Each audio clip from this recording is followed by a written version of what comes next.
Bonsoir à toutes et à tous, on va pouvoir commencer. Bienvenue, vous avez bravé le froid, vous avez bravé l'obscurité et vous faites bien d'être présents ce soir. On commence avec 3 minutes de retard et comme ça laissera le temps également aux retardataires d'arriver. Je m'appelle William Elan Goldsmith, je représente l'équipe UP, le mouvement UP, avec ce soir qui sont là Simon et Charlotte. Et on est ravis de vous accueillir pour ce qui est déjà la 111e édition des UP Conférences. Je vais être rapide pour vous présenter le mouvement UP parce que certains d'entre vous le connaissent déjà. Le mouvement UP, c'est une promesse qui est simple mais qu'on a à cœur de renouveler le plus régulièrement possible, à savoir livrer les clés de compréhension pour comprendre le monde d'aujourd'hui. C'est un monde qui est, vous l'aurez évidemment constaté, de plus en plus complexe et de plus en plus difficile à saisir. Donc on a envie de pouvoir justement livrer ces clés pour le comprendre et également donner au plus grand nombre les clés pour pouvoir agir également pour celles et ceux qui souhaitent faire partie de ce qu'on appelle de nos voeux, à savoir la transition socio-écologique. On a à cœur de pouvoir donner accès à des connaissances et à des leviers pour agir.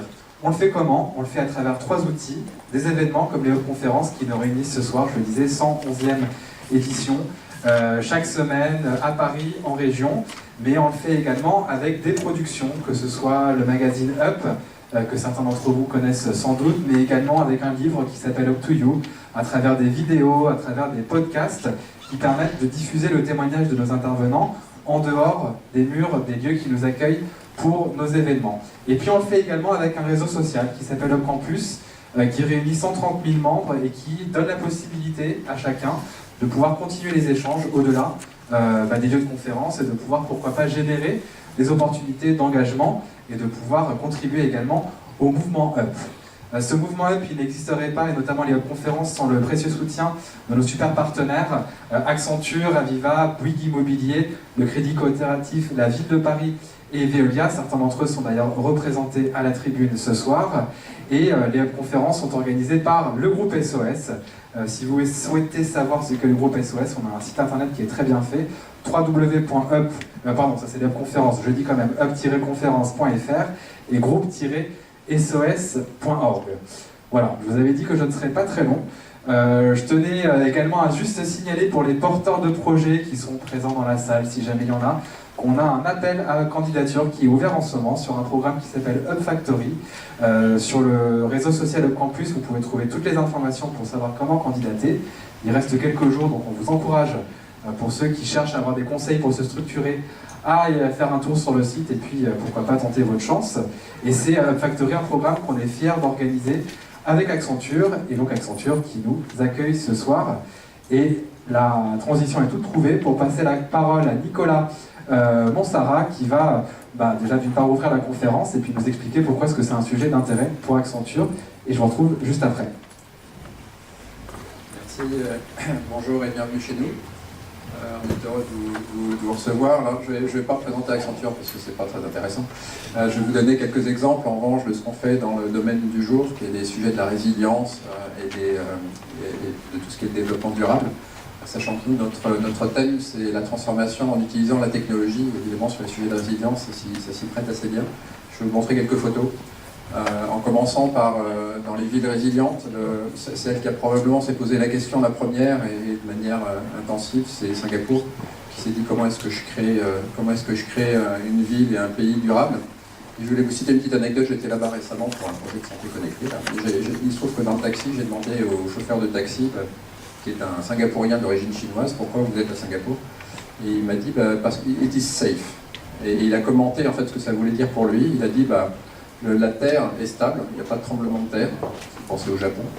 Le ciel est stable, certes il y a des orages, mais il n'y a pas de typhon. Donc il n'y a pas d'inondation, il n'y a pas de choses comme ça. La nourriture est de bonne qualité. On arrive à transporter, on arrive à élever une famille, on arrive à l'éduquer. Et ça fait que ma famille, qui est venue il y a longtemps de Chine, finalement trouve un terreau pour se développer. Je trouvais que c'était une belle description de ce que c'était qu'une ville durable par un de ses habitants. Je voulais vous la citer à titre d'introduction, vu que c'est un des pays où on travaille beaucoup sur des sujets numériques et de résilience. Un exemple plus technologique, les villes américaines qui ont plutôt une logique un peu de technologie, en disant comment est-ce que je peux utiliser la technologie de manière intensive pour me développer. Alors, la caractéristique des villes américaines, c'est qu'elles sont souvent plus récentes que les villes européennes ou d'autres villes.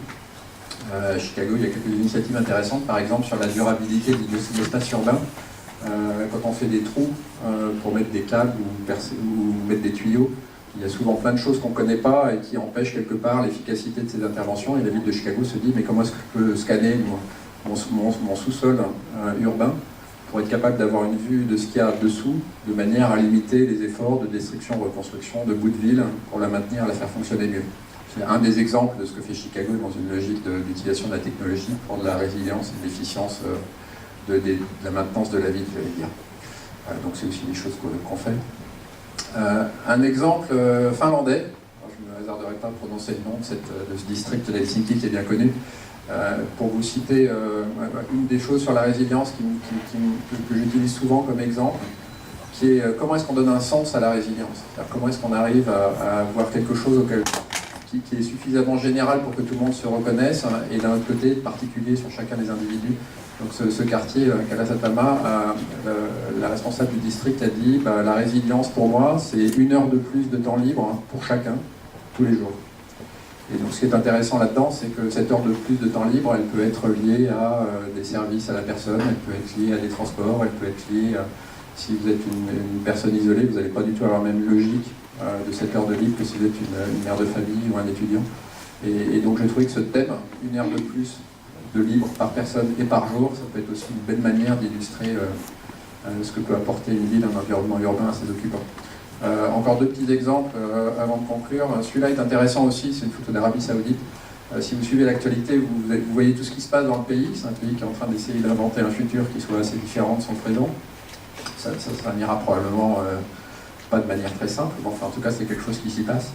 Et ils cherchent aujourd'hui à se dire, nous on a une économie qui est basée sur le pétrole, comment est-ce que demain je peux créer un pays qui continuera à exister quand le pétrole ne sera plus là, et donc il y aura de l'énergie, de l'eau, etc., puis qui apportera une offre de service à ses habitants. Et ils se posent la question de manière très différente, en disant on a des villes différentes, et qu'est-ce que chacune peut faire. Et donc il y a des pays comme ça assez nouveaux, assez inattendus, qui commencent à entrer dans le questionnement sur la résilience. Et puis pour finir, on est à Paris. Il se trouve qu'on travaille beaucoup, nous, à Paris, pour la ville de Paris, pour les services. Et on a eu la chance, en fait, de participer au tout début du lancement de la réflexion sur le Paris Ville Résiliente. Et j'avais trouvé ça intéressant, cette photo qu'on a prise pendant un des ateliers du jour du lancement, qui était de discuter avec des gens d'origine très diverses, à la fois du secteur public, de la ville, des autres collectivités, ou des services ou d'associations, sur ce qu'étaient les enjeux de la résilience pour la ville de Paris. C'était juste après les derniers attentats, et donc le mot terrorisme était apparu en premier. La maire Anne Hidalgo avait indiqué une victime des attentats. Et on voit qu'en fait, ce qui arrivait sur la résilience était à la fois des sujets de sécurité, un peu comme le terrorisme, l'air, le climat, etc. Et donc finalement, chaque ville doit trouver son agenda et son thème de résilience. Et c'est tout l'intérêt du débat, je trouve, c'est de trouver à la fois le détail et le thème, enfin la manière d'en parler, et puis le détail de ce qu'on peut faire sur le sujet. Voilà, en tout cas, tout ça, c'est des endroits où Accenture travaille. Et on travaille pas sur la résilience, on fait des projets autour de la technologie, et donc on espère y contribuer un petit peu. Voilà, donc bienvenue chez nous, désolé d'avoir été un petit peu long, et puis bon rendez-vous. Merci Nicolas. Juste un dernier mot pour vous dire que si vous souhaitez nous suivre également sur les réseaux sociaux, on est présent sur Facebook, sur Twitter, sur LinkedIn, sur YouTube. On a pas mal de personnes qui nous suivent en Facebook Live également, donc je les salue à distance. Et puis il me reste plus simplement à me tourner vers Nelly, qui a accepté de conduire les échanges de ce soir. Merci beaucoup Nelly. Donc vous travaillez pour Smart City Mag, et puis voilà, vous avez accepté de jouer le rôle de modératrice pour ce soir. Merci à nos intervenants, merci Nelly, merci à Accenture pour l'accueil, et puis à très bientôt. Merci, bonjour à tous. Donc, je suis Nelly, je travaille pour Smart City Mag, qui est un magazine adressé aux collectivités et un site internet grand public qui a pour but de décrypter les enjeux des villes et territoires intelligents et de partager des bonnes pratiques.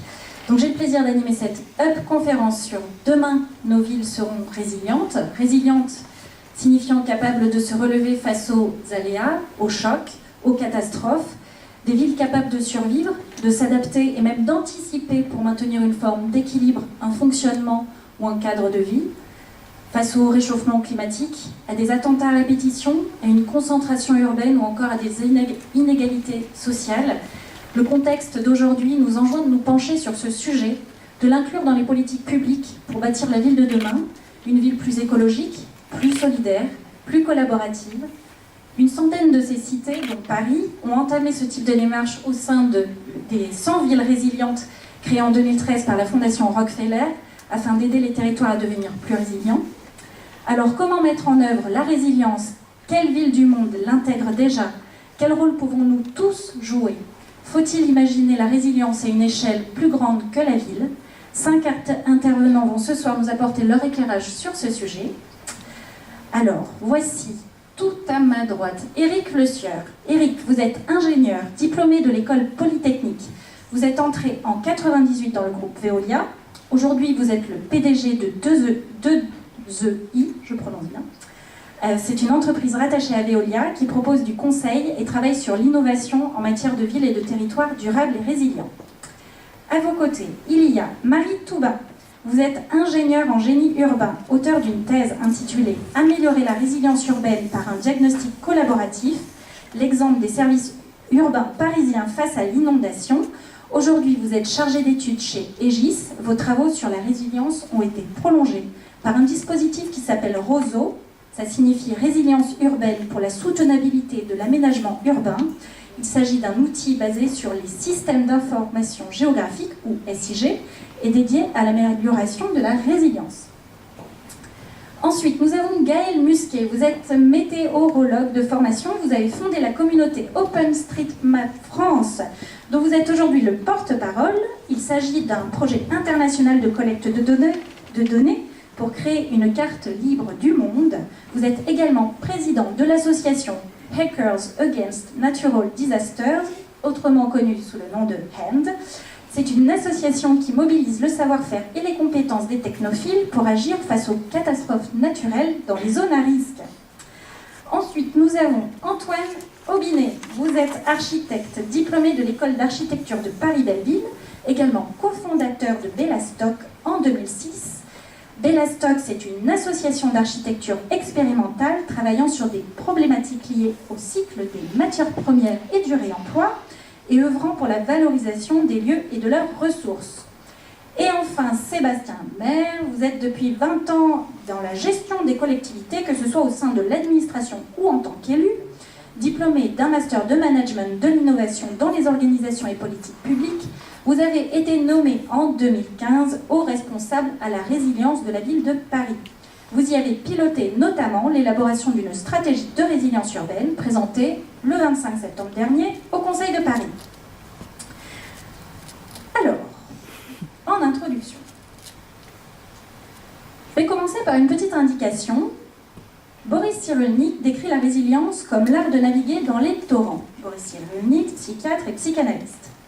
Alors, si on applique cela au domaine des villes, comment est-ce qu'on définirait ce concept et à quels torrents d'ordre sociaux ou environnementaux peut-il apporter une réponse? Est-ce qu'on commencerait avec Marie Touba, s'il vous plaît, puis ensuite Éric et Sébastien? Volontiers, merci. Donc effectivement, vous en avez déjà parlé, là, la résilience, ça va être la capacité d'un système, ici on l'applique à la ville, à se remettre durablement d'une perturbation. Alors moi j'aime bien rajouter durablement, parce que du coup il y a cette notion d'apprentissage continu, de processus, qui fait qu'à chaque perturbation, on va essayer de réagir encore mieux que sur la suivante, et qui du coup implique que ce processus de résilience participe de l'anticipation, de la réaction, de l'apprentissage, du rétablissement, et c'est un cycle qui doit comme ça continuer vers quelque chose de vertueux. Après, dans ma vision plus technique d'ingénieur, on peut voir la ville comme un système qui est irrigué par un certain nombre de services qui fournissent des ressources, des informations, des transports, etc. nécessaires au fonctionnement de la ville. Et donc on cherche finalement à maintenir l'ensemble de l'architecture de ce système et des flux qui permettent aux habitants d'exercer leurs activités, etc. Donc on a une vision un peu de continuité de service, continuité d'activité, et non plus seulement de protection et de réaction face à la crise. Chacun un micro. Merci.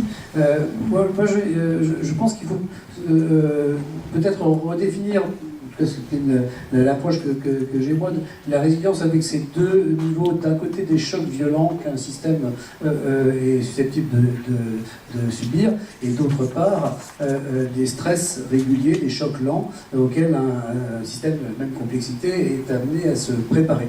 On n'a pas tout à fait, je crois, les mêmes types de réactions à avoir quand on s'intéresse aux écosystèmes urbains, qu'il s'agisse de chocs violents ou de stress plus lents. Certains sont plus prévisibles que d'autres, et les modes de réaction qu'on peut avoir ne sont pas tout à fait de même nature. Dans les chocs violents, il y a évidemment les catastrophes naturelles, qu'elles soient d'ordre, on va dire, anthropogénique, comme la météo, mais aussi les catastrophes naturelles comme les catastrophes sismiques, les éruptions volcaniques, etc., qui sont des chocs violents. Mais il faut ajouter à cette famille des chocs violents les pandémies et le terrorisme, par exemple, qui sont des événements brutaux, souvent difficiles à prévoir dans leur réalité de terrain, et qui peuvent déstabiliser totalement un système urbain. On a malheureusement beaucoup d'exemples, et je pense qu'on va beaucoup parler, qu'il s'agisse des attentats de Nice, de Paris, qu'il s'agisse de Saint-Martin, de Katrina, des risques d'inondation, etc. Mais il y a aussi toute la démarche que l'on doit avoir sur la préparation au stress plus lent, qui s'apparente, comme vous l'avez dit Marie, beaucoup à la stratégie de ville durable, puisqu'un écosystème urbain, c'est un ensemble d'acteurs qui sont les élus, qui définissent les politiques, les citoyens, les acteurs économiques, les acteurs associatifs. Tout cet ensemble d'acteurs doit contribuer à une solidité du système par rapport aux grands enjeux que vous connaissez par cœur, qui sont ceux du développement durable et qui fragilisent les systèmes urbains. Et donc là, on trouve des modes d'action comme développer l'économie circulaire, développer l'économie inclusive, réduire les facteurs sociaux, améliorer la performance énergétique et environnementale de manière générale de tous nos modes d'action, de tous nos systèmes urbains. Et là, je pense qu'on est dans une démarche de stratégie long terme qui se prépare un peu différemment. C'est un jeu collectif, la résilience, je crois. Sébastien, vous parlez même de résilience urbaine territoriale. Oui, en effet, je pense que c'est important de déconnecter cette approche de la résilience urbaine du choc majeur. Ça a souvent été compris comme ça, la capacité d'anticiper, de continuer de fonctionner, de revenir à la normale après une perturbation, un aléa, un choc majeur. La définition qu'on utilise, en tout cas dans ce réseau des 100 villes, qui réfléchit à ces questions depuis quelques années, c'est la capacité d'un territoire, pas d'une mairie. Et on ne parle pas de résilience municipale, on parle bien de résilience territoriale, c'est-à-dire, comme ça a été dit, le métabolisme urbain dans toutes ses composantes, avec ses institutions publiques, ses habitants, ses entreprises, ses infrastructures, ses flux. On prend le système territorial comme un métabolisme en train de fonctionner, et on imagine la capacité de ce métabolisme urbain, certes de continuer de fonctionner, mais aussi de poursuivre ses objectifs de développement, quels qu'ils soient, indépendamment des chocs, certes, à Paris, une inondation majeure, une attaque terroriste, une pandémie, etc., mais aussi des stress chroniques. Parce que des chocs, il n'y en a pas tant que ça. Et si toutes ces démarches de résilience ne doivent viser que des chocs hypothétiques qui arriveront une fois de temps en temps, c'est beaucoup d'énergie qui n'est pas assez utilisée, alors qu'elle peut aussi servir à traiter des stress plus chroniques, comme par exemple la pollution de l'air, qui est quelque chose qui, bien au-delà des pics de pollution, est le premier stress sanitaire aujourd'hui non évitable en France et à Paris en particulier. La raréfaction des ressources, la crise migratoire, les inégalités sociales. Donc cette approche, elle se veut un peu holistique, systémique, mais je crois qu'on y reviendra un petit peu plus tard dans le débat. Ce qui est important aussi, c'est de se dire que la résilience, c'est à la fois se préparer à des chocs ou des stress qu'on connaît, ou qu'on peut imaginer. Par exemple, on sait qu'on fera face à nouveau à une crue majeure de la Seine à Paris, c'est certain. Mais la résilience, c'est aussi être capable de gérer l'imprévu, et ce qu'on n'a jamais envisagé. Et donc c'est bien la capacité du territoire, du fonctionnement territorial, à être plus souple, plus flexible, pour être capable d'avoir des plans B, d'avoir des systèmes de backup, pour qu'en cas de perturbation totalement inattendue, il puisse continuer de fonctionner, revenir à la normale, et puis surtout poursuivre ses objectifs de développement. Alors, préparons-nous à différents niveaux. Quelques exemples. Pour préserver les ressources, on peut par exemple mettre en place une démarche d'économie circulaire. Pour protéger les infrastructures, on peut travailler sur leurs interdépendances. Pour prévenir les catastrophes naturelles, on peut utiliser les nouvelles technologies. Des exemples de traduction concrète de la résilience dans l'espace urbain. Et on va aller un peu plus dans le détail au fur et à mesure, à commencer par la ville résiliente qui préserve les ressources. Eric, Antoine, c'est à vous, vous allez nous parler d'économie circulaire. J'y vais. Oui, pour rebondir sur, on parlait tout à l'heure de la raréfaction des ressources. Moi, je vais vous parler plutôt de cette partie. Donc, Bellastock travaille depuis maintenant, depuis 2012, sur la question du réemploi de matériaux. On a développé une expertise qui vise à regarder sur un territoire ce qui va être déconstruit, regarder ce qui va être construit et gérer ce type de métabolisme dont vous parliez, en faisant un peu la bascule entre ces matériaux issus des déconstructions et comment les intégrer dans ces nouveaux matériaux. Puisque on se rend compte en fait sur le territoire où on travaille, il y a plein de communes, notamment qu'il y a beaucoup d'emprises industrielles, qu'aujourd'hui c'est des emprises qui sont amenées à changer et transformer en logement, et que l'ensemble de ces matériaux, aujourd'hui on démolit ces bâtiments, on broie ces matériaux, on les recycle, on va les enfouir un peu plus loin, mais on n'a pas encore trouvé les outils pour récupérer ces matériaux et les intégrer dans de nouvelles constructions. Ça a trois avantages, ce qu'on essaie de développer avec l'équipe de Bellastock.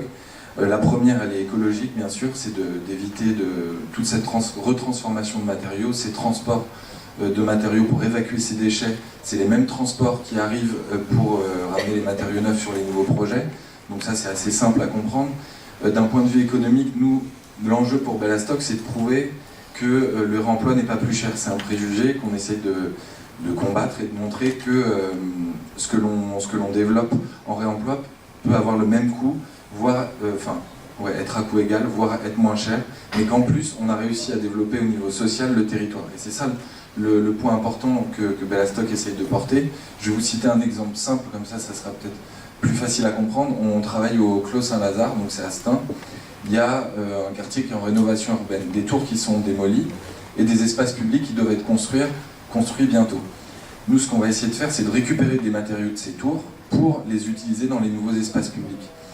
Les matériaux qu'on récupère, ils sont brisés, ils sont retransformés, donc il faut les revaloriser. Et là, il y a moyen de créer de l'emploi à ce moment précis. Et l'idée, c'est que ces matériaux, durant la revalorisation et jusqu'à ce qu'ils aillent dans ces espaces publics, Bellastock embauche des artisans, tailleurs de pierre notamment, qui vont former des gens de la régie de quartier, qui est une organisation du quartier qui embauche des gens en insertion. Ils vont les faire monter en compétences et permettre en fait que la régie de quartier, à terme, elle soit capable de répéter ce type de procédé. Et donc c'est comment ces ressources, on les conserve sur un territoire et en plus on en fait une plus-value pour le territoire du Clos Saint-Lazare. Et donc c'est cette idée de pouvoir réemployer la matière et imaginer que oui, on va être amené à déconstruire des bâtiments, à construire de nouveaux, puisque les programmes changent. Il y a des bâtiments sains, mais il y a obsolescence dans la programmation, et on est habitué à raser, reconstruire. Et du coup, ce qu'essaye de faire Bellastock aujourd'hui via ses architectes, c'est de trouver des nouvelles solutions pour que ça profite à nos territoires. Rapidement, parce qu'après une telle ode à l'économie circulaire, c'est difficile de rajouter. Ce qui est très, moi je trouve génial de vous entendre, Antoine, vous montrer à quel point c'est un monde heureux qu'on est capable de construire avec l'économie circulaire, et que l'économie circulaire fait partie vraiment des outils qui vont améliorer la solidité, la robustesse de nos métabolismes urbains, de nos écosystèmes de territoire, pour utiliser les mots techniques, mais fondamentalement je crois que ce que vous venez de dire, c'est que quand on construit cette économie de la réutilisation, de la réduction de consommation de ressources, quelles qu'elles soient, on parle de matériaux de bâtiments, on peut parler des matières plastiques, 9% seulement des plastiques sont cités dans le monde aujourd'hui. Vous voyez l'enjeu quand même qu'on a encore à travailler. Les économies de ressources en eau.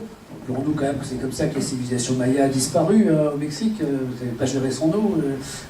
Et donc, la gestion des ressources, c'est quelque chose d'extrêmement important, mais c'est aussi une source d'optimisme, une source de création de partenariat au sens noble du terme, c'est-à-dire que tout ce que vous décrivez, qu'on retrouve dans tous ces mécanismes d'économie circulaire, c'est je ne vais pas tout seul en prenant simplement ce que j'ai à disposition, mais je construis des partenariats intelligents qui permettent de tisser sur l'ensemble du territoire des coopérations.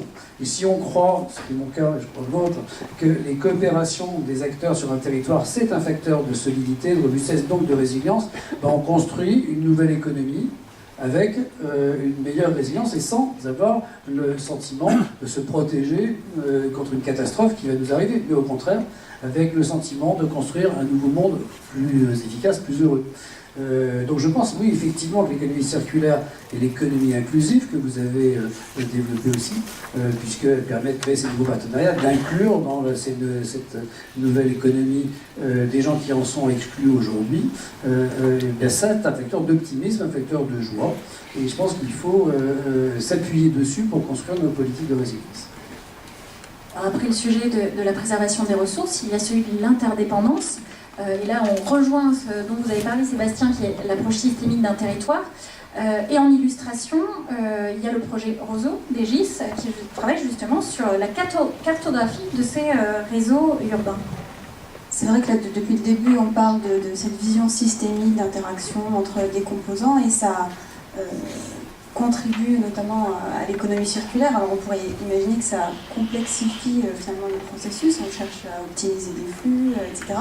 Donc ça peut être facteur de vulnérabilité. Les réseaux, de manière générale, sont de toute façon interdépendants entre eux et c'est ça qui leur permet leur fiabilité, leur continuité, leur optimisation, etc. Et à travers ces interdépendances, on peut du coup avoir des effets négatifs, donc des effets dominos lorsque l'un des systèmes est amené à défaillir et engendre des impacts en chaîne sur l'ensemble des services et du coup sur les populations, les usagers en bout de chaîne. Donc au sein d'Egis et dans le prolongement de la thèse que j'avais réalisée sur le territoire parisien face à la crue, on a cherché à modéliser au sens qualitatif les interdépendances existant entre les différents systèmes techniques de la ville pour essayer d'anticiper des effets dominos potentiels entre des infrastructures, non pas dans une optique de scénariser une catastrophe et de planifier une gestion de crise sur ce scénario, mais plutôt soulever les points bloquants qui pourraient émerger dans le cas d'une catastrophe et amener finalement tous ces acteurs des réseaux, parce qu'aujourd'hui on a quand même un grand nombre d'échelles différentes, d'opérateurs, etc., d'organisations. Donc plutôt les amener à collaborer, à partager de l'information sur le fonctionnement de leur système, sur les impacts qu'ils vont être amenés à subir en cas de défaillance, et puis essayer de commencer à chercher des solutions collaboratives entre ces opérateurs pour réduire les effets dominos ou bien renforcer un point pour limiter l'impact à l'aval. Donc voilà, essayer de cartographier au sein d'un outil SIG, Système d'information géographique, qui va recenser l'ensemble des infrastructures urbaines au sein d'un territoire et modéliser conceptuellement, c'est pas une modélisation réelle du système urbain, ces interdépendances et puis faire des scénarios, regarder qu'est-ce qui peut se passer, regarder les défaillances que ça peut impliquer, la population qui pourrait être impactée, les activités, etc. Et utiliser ce support pour amener les acteurs à partager de l'information, mettre en place des processus de réaction lors de la crise et donc favoriser de la collaboration qui devient, comme je disais au départ, un apprentissage, un cercle vertueux vers plus de partage et du coup une meilleure capacité à réagir finalement quel que soit l'événement initial. Alors à Paris, il y a une autre illustration, c'est ce que vous avez mis en place sur une école, justement de tous ces services qui peuvent être liés et comme quoi une action peut impacter plusieurs acteurs. Là on prend peut-être la problématique à l'autre sens. Oui, en fait, cette logique des interdépendances, ça fonctionne évidemment au niveau technique, au niveau des réseaux, c'est même souvent comme ça que c'est construit l'idée de la résilience au départ, mais ça marche aussi pour des choses très simples, et notamment les interdépendances entre les risques et entre les solutions qu'on apporte face à ces risques. L'idée de la résilience, c'est de prendre les problèmes et de les considérer comme des opportunités. Et de se dire qu'en même temps qu'on va répondre à un problème ou à un risque, par exemple les vagues de chaleur, les canicules, puisqu'on va mettre de l'argent public, de l'énergie, on va mobiliser des acteurs, des parties prenantes pour arriver à répondre à ce risque, est-ce qu'on peut en profiter pour essayer de répondre à d'autres risques en même temps, avec le même budget, le même process, pour essayer d'avoir une vision plus large, plus holistique de l'action publique. L'exemple que vous citez, c'est une des actions de la stratégie de résilience qui a été votée récemment par le Conseil de Paris et qui concerne l'évolution progressive des cours d'école. Jean Jouzel, le grand climatologue qu'on ne présente plus, a dit au début de l'été qu'il fallait bannir quelque chose de notre vocabulaire, c'était le terme de génération future quand on parle de développement durable. Il a dit ce ne sont plus les générations futures, mais les enfants qui sont aujourd'hui dans les cours d'école qui connaîtront à Paris des étés à 50 degrés. Pour la première fois en juin, on a vécu une canicule en temps scolaire. C'est historique à Paris. Habituellement, ça avait toujours été pendant l'été, juillet-août, les centres de loisirs. Ça a complètement paniqué, et c'est normal, la direction de l'éducation municipale, parce qu'on n'était pas encore prêt. Mais on sait que dans les décennies à venir, des canicules de ce type-là, il y en aura de plus en plus tôt et de plus en plus tard dans la saison, qu'elles vont durer de plus en plus longtemps et qu'elles vont être de plus en plus fortes.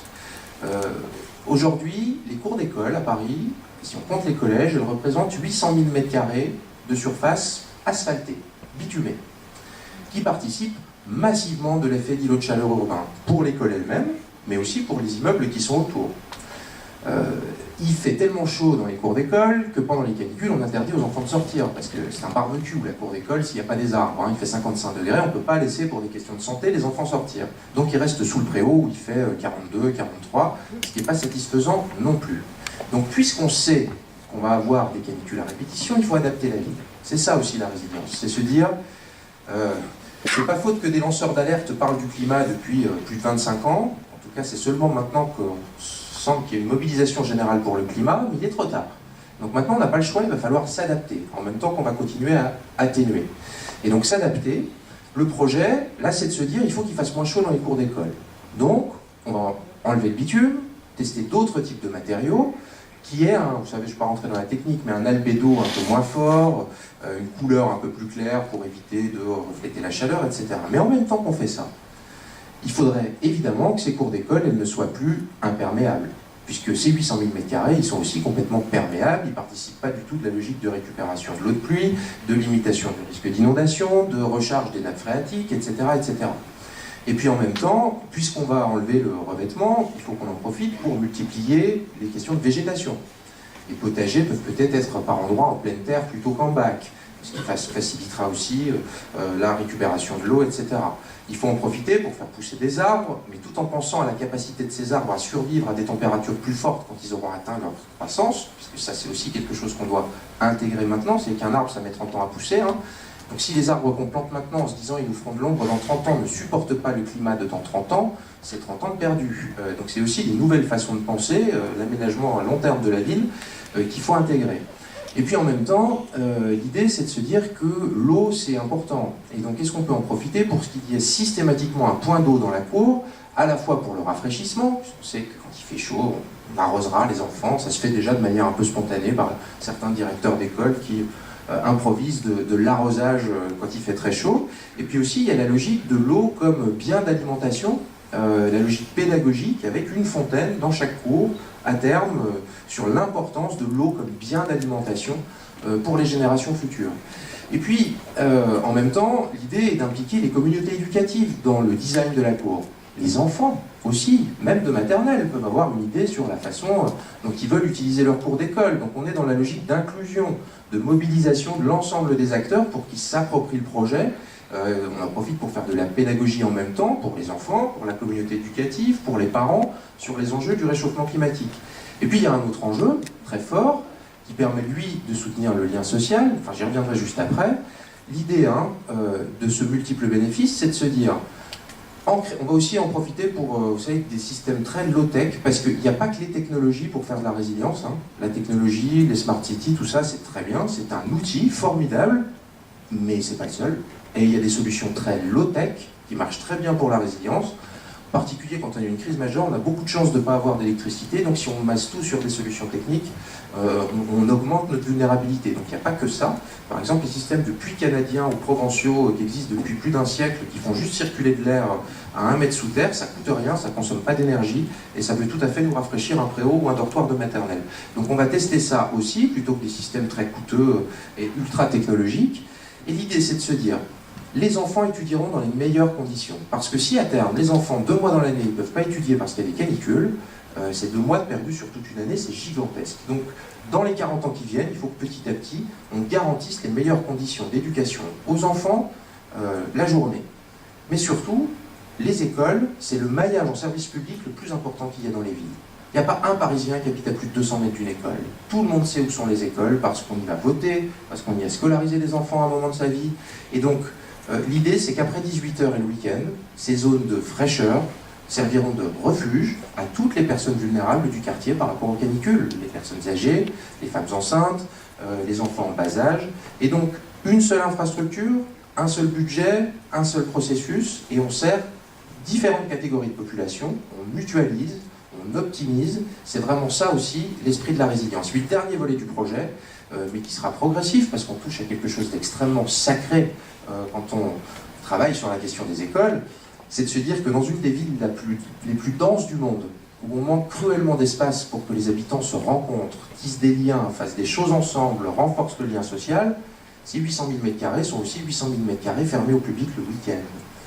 Alors même que les parcs de Paris sont complètement surchargés, qu'il n'y a plus d'espace pour que les enfants fassent de la trottinette ou jouent au ballon, et qu'on a 800 000 m² fermés qui pourraient peut-être, par endroit, de manière occasionnelle, aussi servir le renforcement du lien social. Donc vous voyez, ce prisme un petit peu global, c'est de se dire sur un seul objet, une seule infrastructure, avec un seul projet, on vise le lien social, le climat, la production d'énergie, l'eau, la biodiversité, etc., etc.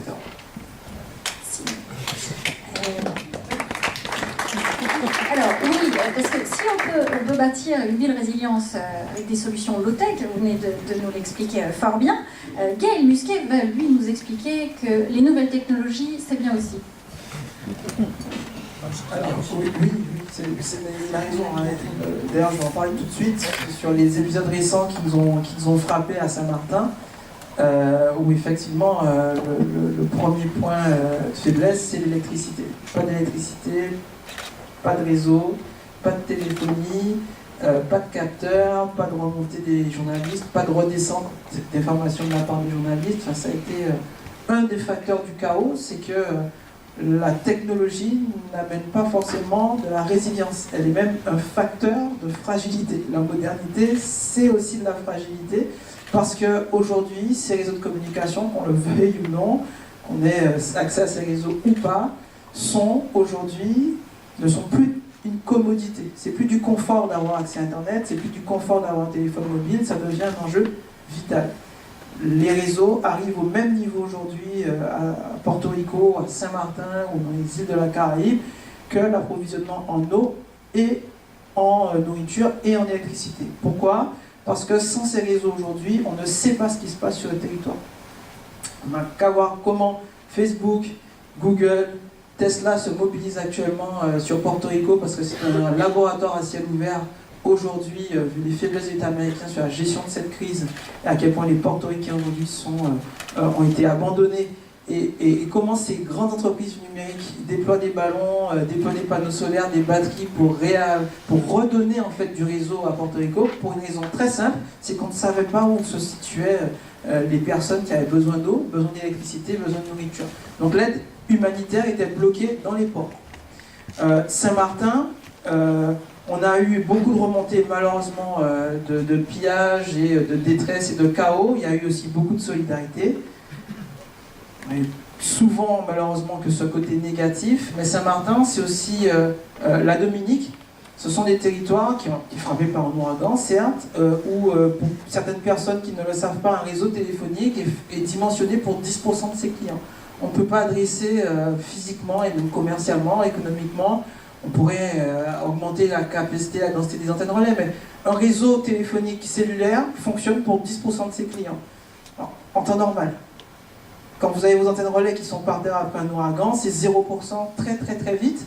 Et les personnes ont été plus paniquées de ne pas savoir ce qui se passait à l'autre bout de l'île, d'avoir des remontées des médias nationaux disant qu'il y a des pillages partout, des femmes se font violer et des gens marchent au couteau, que d'aller voir eux-mêmes ou de savoir, et dans un mouvement de survie, de manière compulsive, aller récupérer de l'eau, de la nourriture, parce qu'on ne sait pas quand l'État va arriver. Alors souvent on attend de cette modernité du confort, c'est de se dire ok, on est bien en 2017 quand même, je peux quand même avoir de l'eau, de la nourriture. On se rend compte que le tonnerre depuis Toulon va mettre 2 semaines à arriver, que les engins vont mettre du temps. Et donc pour nous au sein de Hand, une fois qu'on a décrit tout ça, on se rend bien compte que c'est pas un moment d'Irma et de Maria ou d'un tsunami qu'il faut se poser la question de savoir comment on va utiliser cette modernité de la meilleure manière qui soit.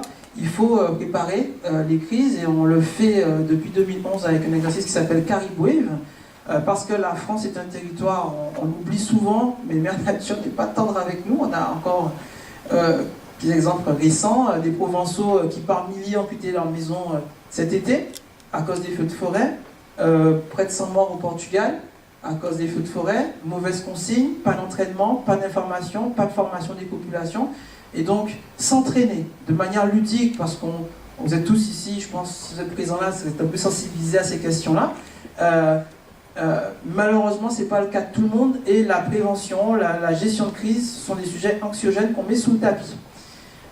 Et donc, il faut en temps de paix, maintenant, apprendre à utiliser les réseaux sociaux. On parle beaucoup de médias sociaux en gestion d'urgence. Depuis 2010 en Haïti, on est quand même 7 ans plus tard, après ce séisme d'Haïti, mais on parlait déjà des SMEM en anglais, MSGU en français. Comment on utilise correctement un réseau social en temps de paix, déjà, ce serait déjà pas mal, pas harceler, par exemple, mais aussi se préparer à jouer son propre rôle, comme font les Belges en cas de crise nucléaire. On demande à des Belges, aujourd'hui, l'État leur demande de jouer leur propre rôle dans une crise nucléaire qui pourrait toucher la Belgique. Comment on utilise ces réseaux sociaux en temps de crise ? Pas propager d'images macabres, de mauvaises rumeurs, de fausses nouvelles, qui ajoutent en plus au chaos. Comment on va utiliser des réseaux radio ? Ce sont des disciplines qui ont été abandonnées en France. J'ai avec moi tout le temps cette radio HF, VHF, parce que je suis radioamateur depuis le mois de juin. Et justement, cette question de la résilience, les radioamateurs sont les premiers hackers au sens noble du terme depuis près de 200 ans. C'est pas grave, non, résilient, c'était le micro. Depuis 200 ans, ces radioamateurs travaillent justement à la résilience des territoires en déployant des réseaux qui, en temps de paix, permettent de communiquer, de dialoguer, d'échanger en morse, en voix, etc. Mais surtout en temps dramatique, c'est ce qui se passe à Porto Rico.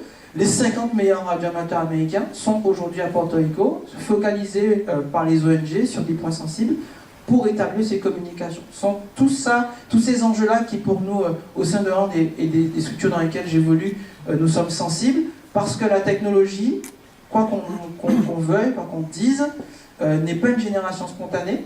On a besoin de femmes, d'hommes, d'enfants pour déployer, soutenir cette technologie, les utiliser à bon escient, et faire de nos villes et de nos cités des systèmes résilients. Alors, s'exercer pour se préparer, c'est essentiel. Établir une stratégie, c'est également un autre volet.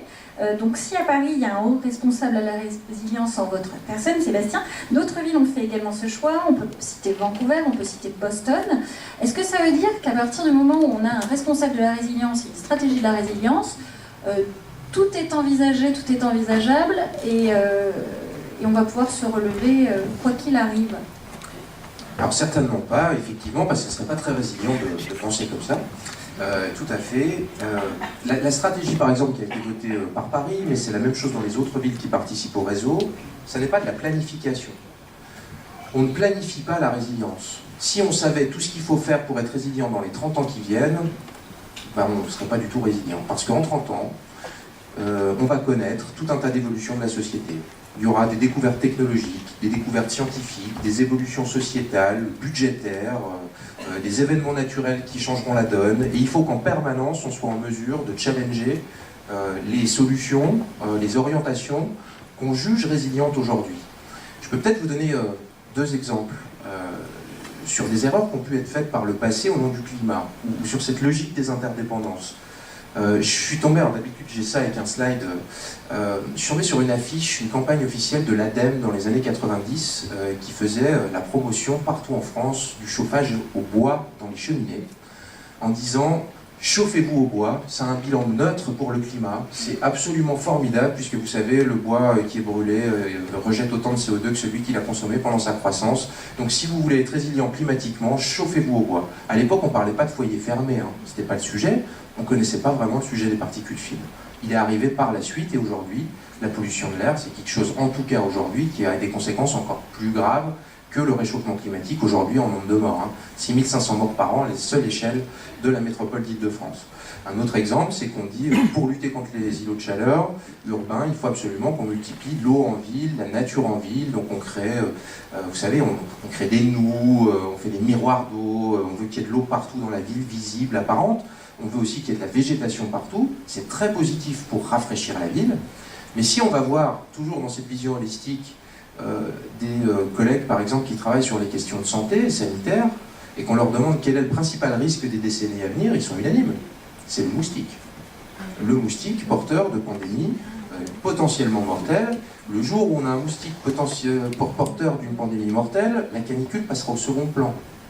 Et donc, les moustiques qui se plaisent assez bien dans de l'eau et de la végétation partout en ville. Donc le sujet de la résilience, c'est pas de dire parce qu'il y a le risque des moustiques, il ne faut pas mettre d'eau et de végétation, il faut juste intégrer ce risque-là et faire en sorte que l'eau ne soit jamais stagnante, par exemple, comme ça on trouve des solutions techniques ou naturelles pour que l'eau ne stagne pas.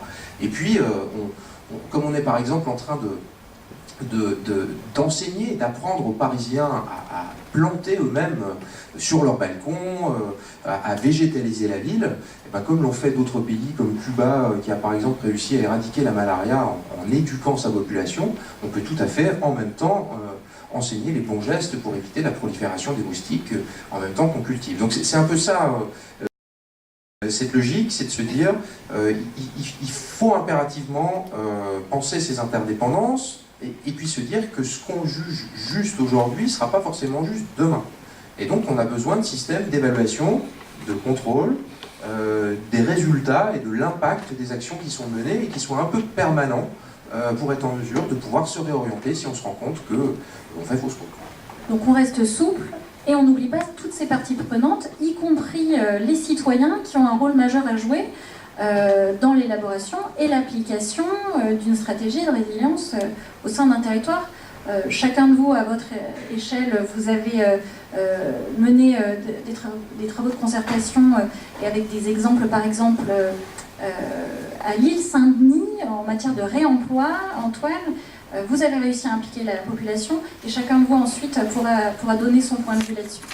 Alors, la première expérience qu'on a eue de réemploi pour Bellastock, c'était à l'île Saint-Denis. Il y avait la déconstruction des hangars printemps et puis la construction d'un écoquartier qui allait avoir lieu 5 ans plus tard. Et l'enjeu pour Bellastock, on avait 2 missions.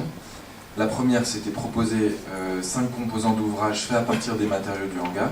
Donc on a récupéré des poutres, des poteaux entiers qu'on a revalorisés et réintégrés dans de nouveaux ouvrages pour l'écoquartier. Et notre autre mission, c'était l'ouverture culturelle du chantier. Comment faire en sorte qu'un chantier, qui est souvent un territoire gelé pendant pas mal d'années et qui n'est pas accessible, soit un lieu un peu plus poreux et qu'on l'utilise comme un lieu de pédagogie également. Et donc pendant ces 5 ans, on a accueilli des artistes, des designers, des scénographes, pour venir faire des résidences, travailler à partir de ces matériaux qu'on avait récupérés dans les hangars, les faire eux aussi contribuer à cette réflexion autour de ces matériaux et comment leur donner une seconde vie.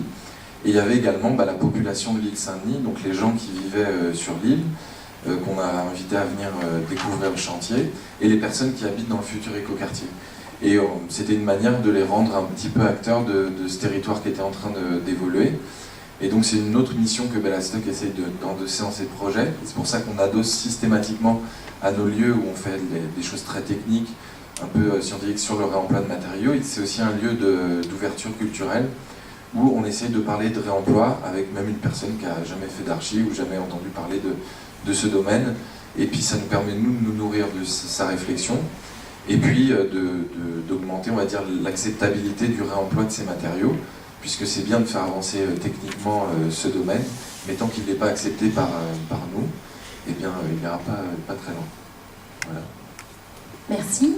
Autre point de vue, Eric, vous, si on reprend le travail qui a été fait par rapport aux inondations au creux de la Seine, qu'on essaie d'anticiper, il y a eu une concertation qui a été faite.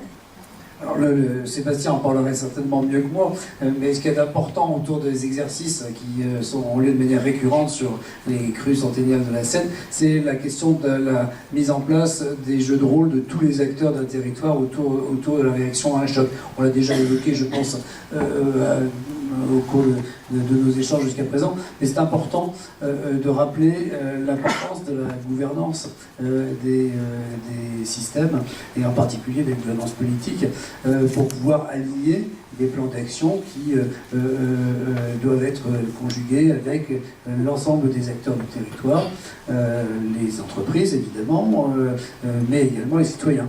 De ce point de vue-là, nous sommes en train de travailler aux côtés de la ville de Milwaukee aux États-Unis pour établir une stratégie de résilience concertée entre la ville de Milwaukee et les communes avoisinantes pour pouvoir aligner une démarche commune avec ce que Sébastien a mentionné, c'est-à-dire la capacité d'évaluer les politiques de manière globale, de rater aucune des interactions entre tel ou tel niveau de risque pour l'ensemble du dispositif. Donc l'importance d'avoir des visions cohérentes et l'organisation de stratégies cohérentes. L'autre point sur lequel je voulais rebondir, c'est puisqu'il y a quand même énormément d'interactions d'acteurs sur les territoires, il faut les favoriser. Et il faut les favoriser pour aller dans l'action. C'est ce que vous venez d'expliquer, Antoine, c'est qu'en fait, par les mécanismes que vous mettez en place, vous créez une synergie entre les citoyens et des opérateurs économiques du territoire, avec un objectif artistique, avec un objectif de vivre ensemble, etc.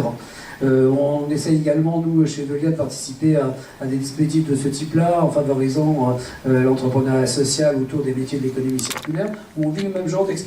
C'est-à-dire qu'on incube les startups dans le domaine connexe à nos métiers, qui elles-mêmes vont passer à l'action pour développer ces nouveaux modes d'économie.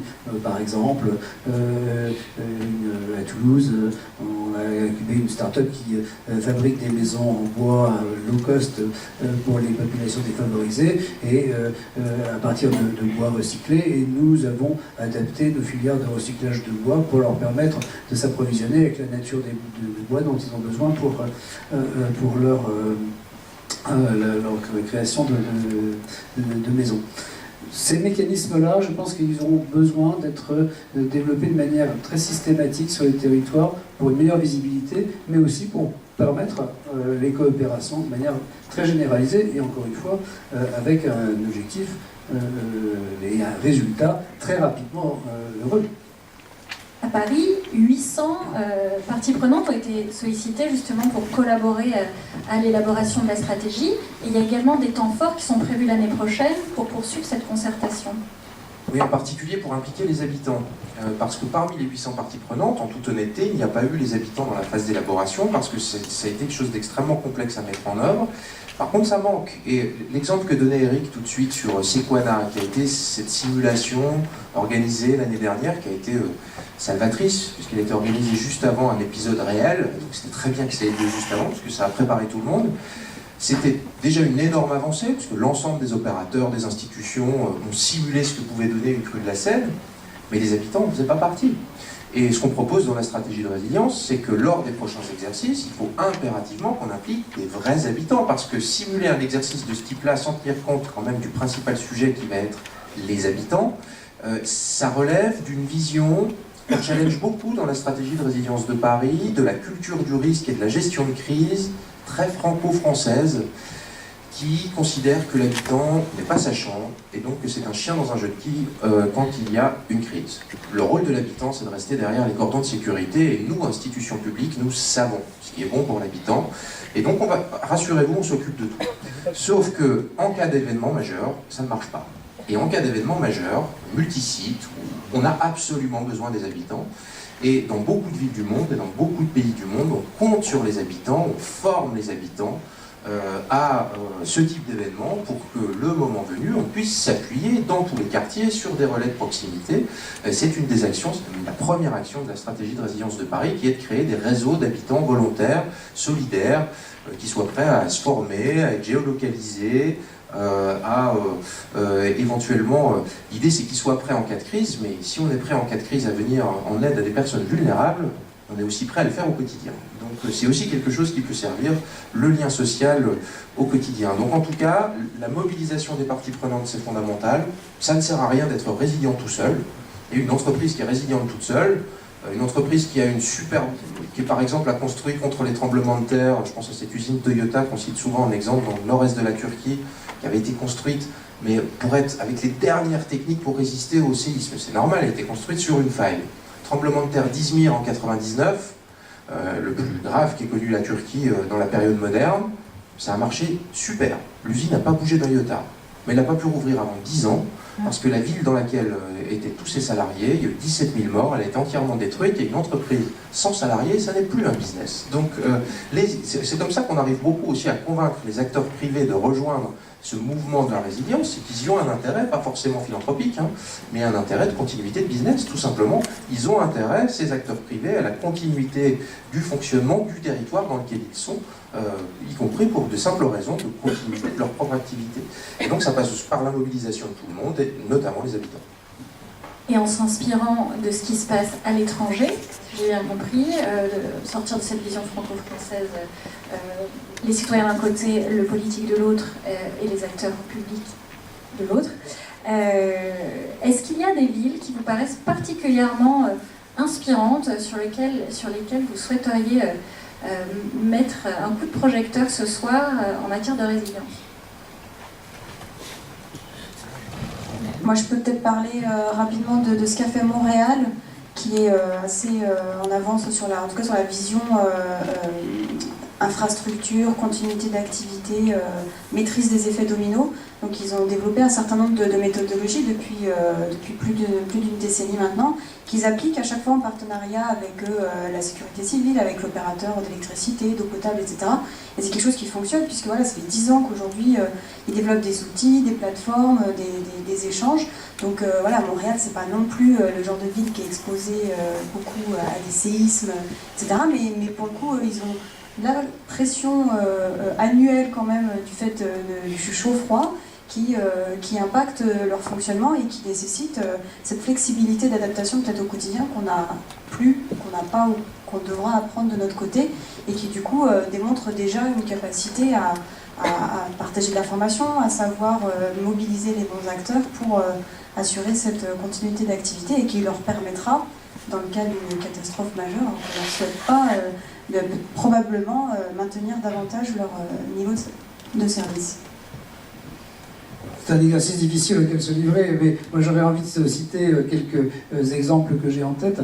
Des exemples auxquels on participe, comme en particulier la ville de Nouvelle-Orléans aux États-Unis, qui, suite au passage de Katrina, a mis en place une stratégie de sécurisation de l'ensemble de ses infrastructures, à commencer pour ce qui nous concerne par les infrastructures d'eau, et qui a travaillé avec André Dercé, bien sûr, qui était son sponsor numéro 1 dans cette démarche, à sécuriser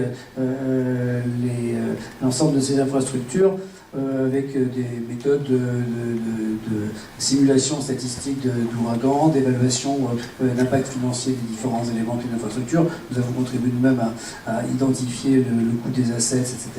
Ce sont des démarches structurantes de priorisation d'actions qui méritent d'être mentionnées. Mais je voudrais aussi, d'un autre côté, rendre hommage à nos voisins allemands qui ont été confrontés, ne l'oublions pas, avec l'accueil des migrants qui a été pour eux, et on le sait bien en Europe, un choix politique, mais un choix qui a été lourd de conséquences et de nécessité d'organisation, qui doit être traité comme un facteur de résilience. Comment l'ensemble de ces grandes villes allemandes qui sont réparties cet effort volontaire, mais néanmoins avec toutes les équations qu'on vient d'évoquer, la participation du public, convaincre des réticences, organiser les services publics dans le court terme, dans le moyen terme, dans le long terme. On a eu l'occasion de participer, Sébastien et moi en tout cas, à un colloque Cerisy récemment consacré à cette question-là.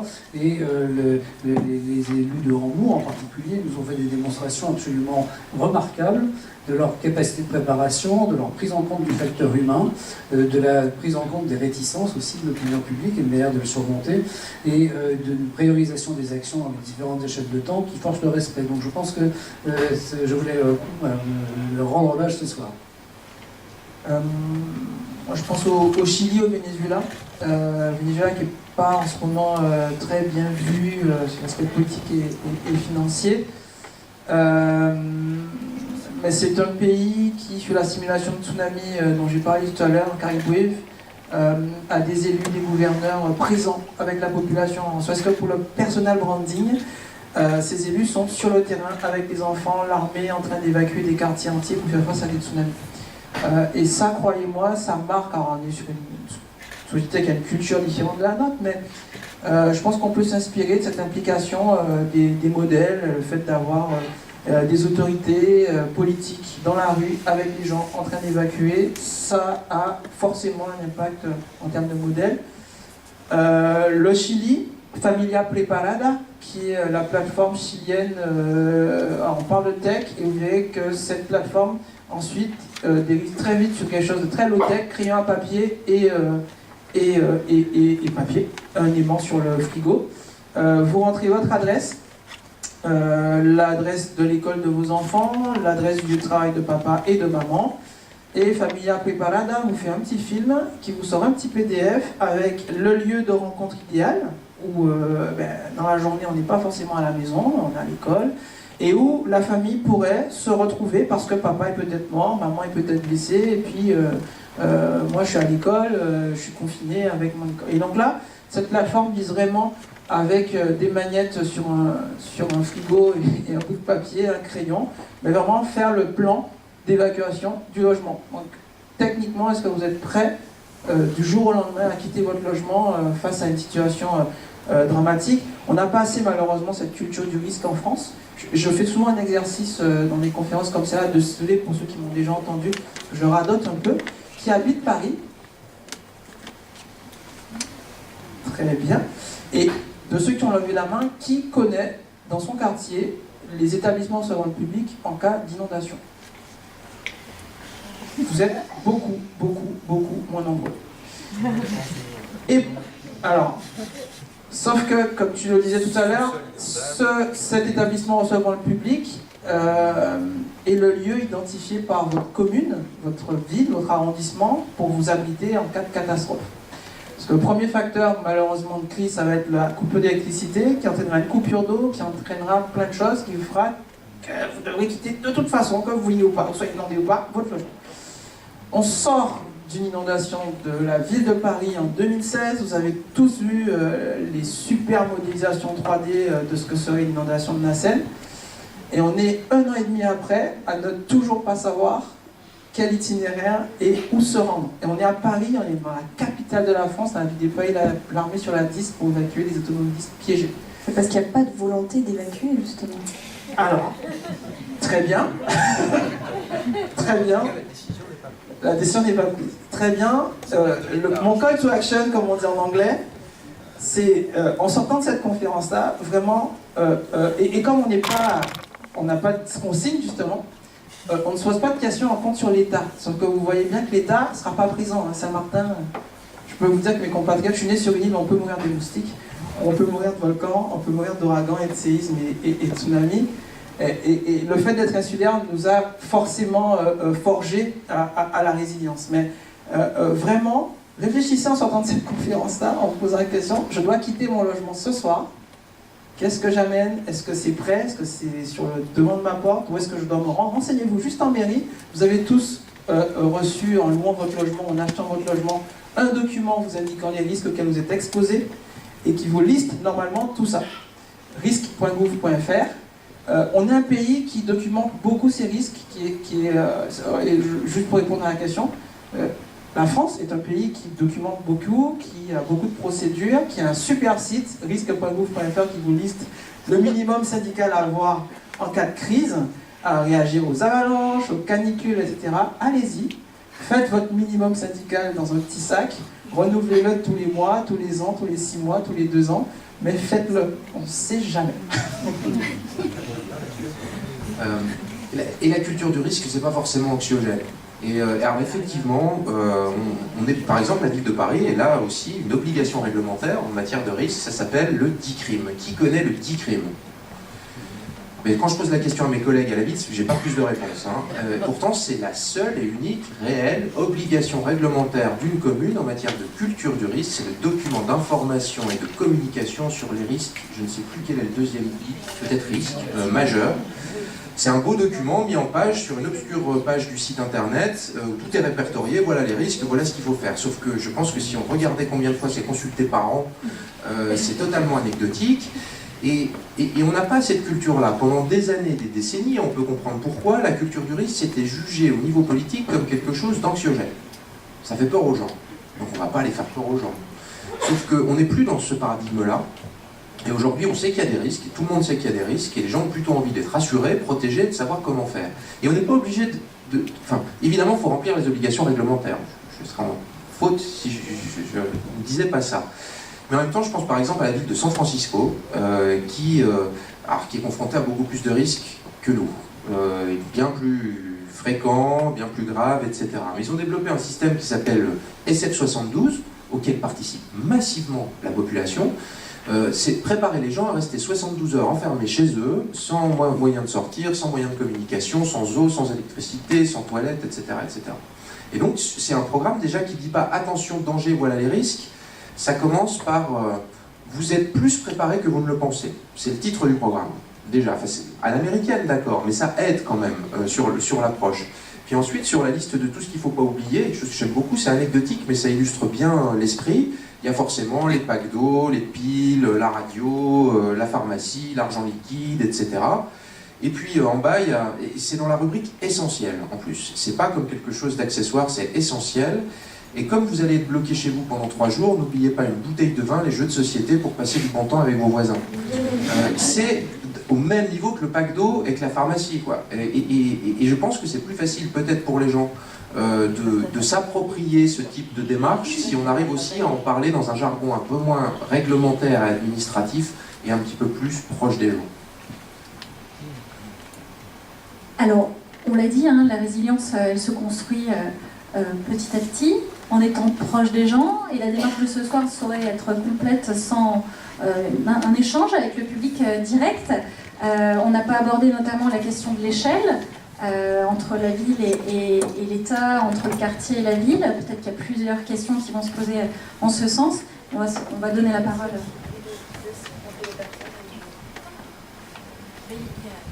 Deux questions tout devant.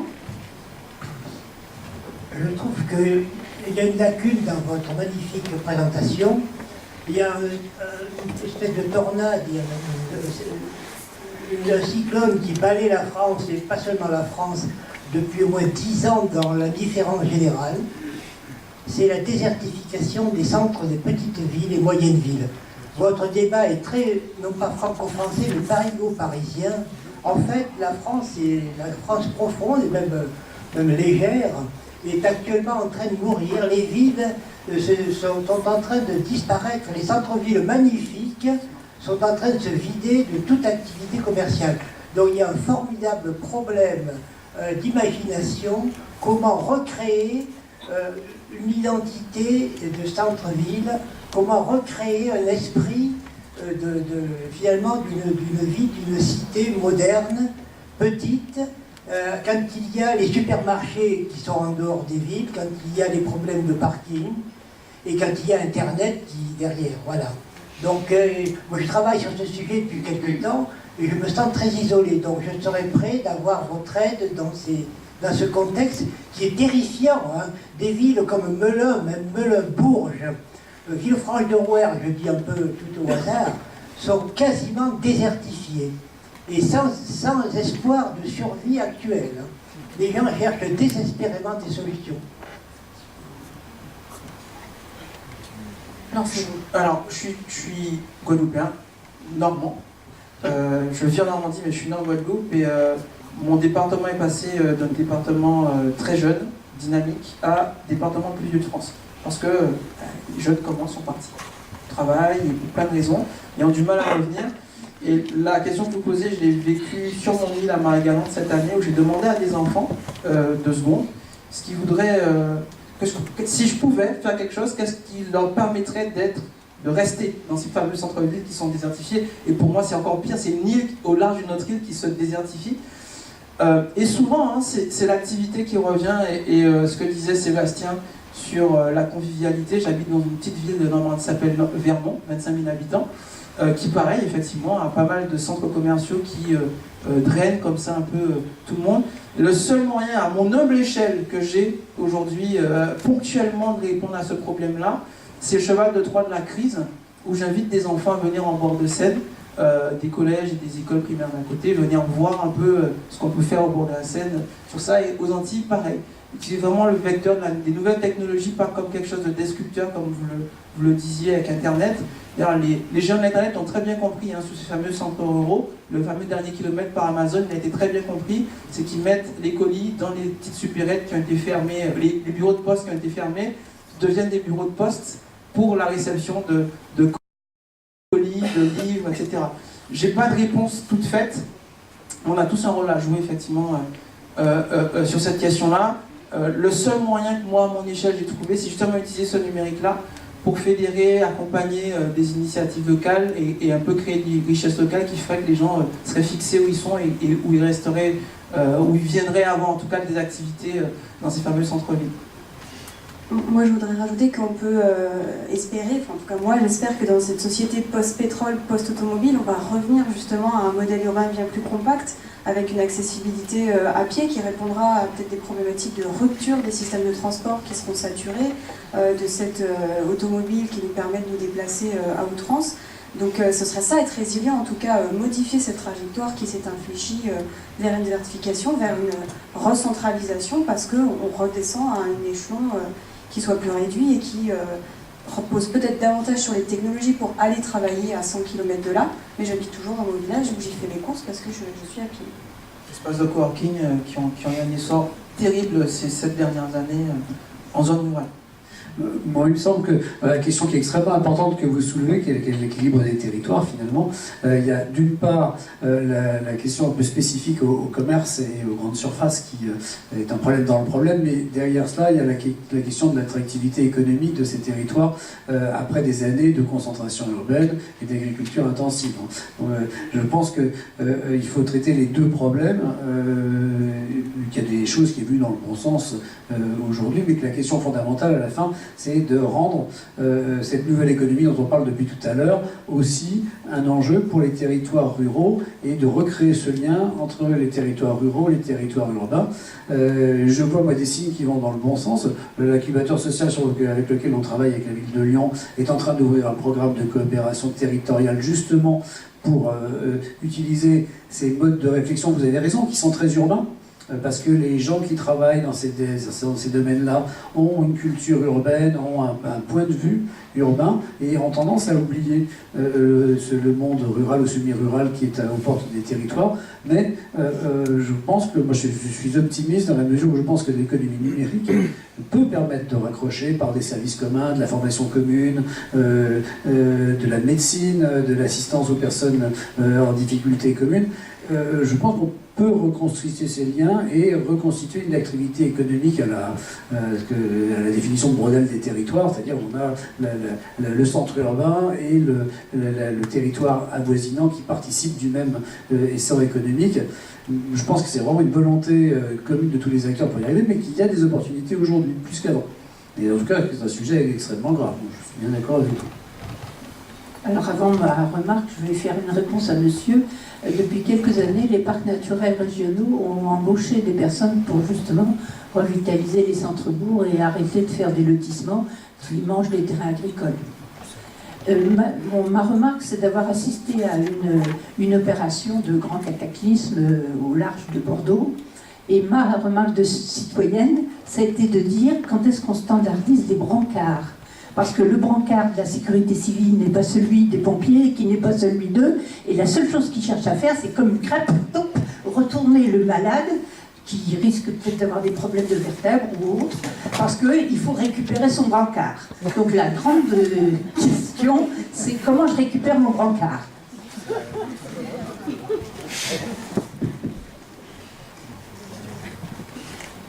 Donc, on va peut-être reprendre deux suivantes, et puis après, qui voudra intervenir sur la question de la standardisation des outils, possiblement. Moi, je voulais poser une question à M. Sébastien Maire.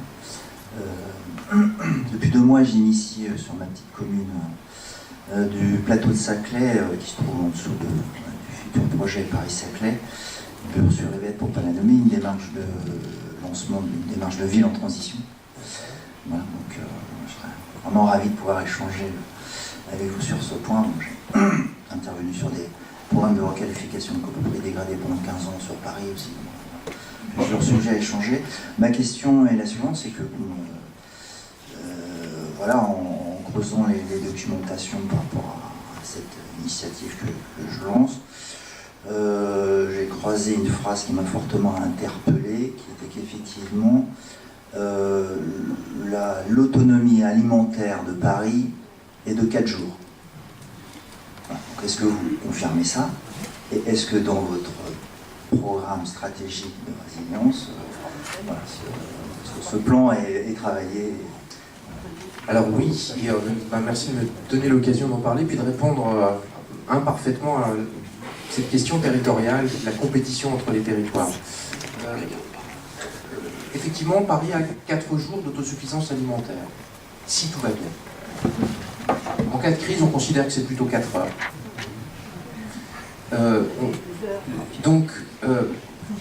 Ça a beaucoup inspiré les réflexions et les travaux pour la stratégie de résilience de Paris, qui a dans son 3e pilier, vous pourrez regarder, c'est en ligne, hein, il y a un pilier sur les gens, un pilier sur les infrastructures et un pilier sur les questions de territoire. Si on résume très simplement, c'est un peu plus compliqué que ça, mais grosso modo, c'est ça. Comment on renforce la résilience des habitants, comment on renforce la résilience des infrastructures et comment on s'appuie sur de nouvelles coopérations territoriales pour renforcer la résilience. Et ça passe notamment par les questions d'alimentation.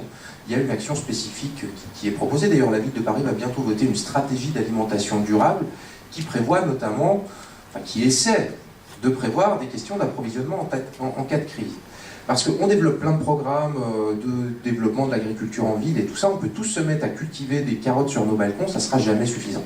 C'est certain, on aura toujours besoin des autres territoires. Et c'est là que la stratégie de résilience propose une nouvelle approche de ces questions territoriales. Les capitales, quelles qu'elles soient à Paris comme toutes les autres dans le monde, se sont quand même, dans l'histoire, toujours développées plutôt, je ne vais pas dire au détriment des autres territoires, mais sans forcément se préoccuper des conséquences du développement sur les autres territoires alentours. Et c'est normal, c'est le fait urbain, la croissance urbaine qui s'est développée comme ceci. Aujourd'hui, la ville de Paris considère que pour garantir sa résilience dans les décennies à venir, elle a besoin des autres territoires, et notamment des territoires ruraux et des territoires très ruraux. Et lors de la présentation de la stratégie de résilience, le président de l'Association des maires ruraux de France, qui représente toutes les communes de France de moins de 3500 habitants, était présent à l'hôtel de ville de Paris et a signé un engagement, et on a commencé à travailler avec lui, pour essayer de trouver tous les types de nouvelles coopérations gagnant-gagnant qu'on peut avoir entre la grande ville et les petits villages. Dans les deux sens. Dans les deux sens. Et si je vous donne quelques exemples, c'est par exemple sur l'alimentation, on sait qu'on a un enjeu fort dans la reconquête du lit naturel du fleuve et de ses affluents pour limiter le risque d'inondation, mais aussi le risque d'étiage et de raréfaction de la ressource en eau, qui en fait est bien plus grave que le risque d'inondation à l'échelle de Paris dans les décennies à venir. La nature fait ça très bien. Si on laisse se reproduire petit à petit des zones humides, des zones d'expansion de creux, etc.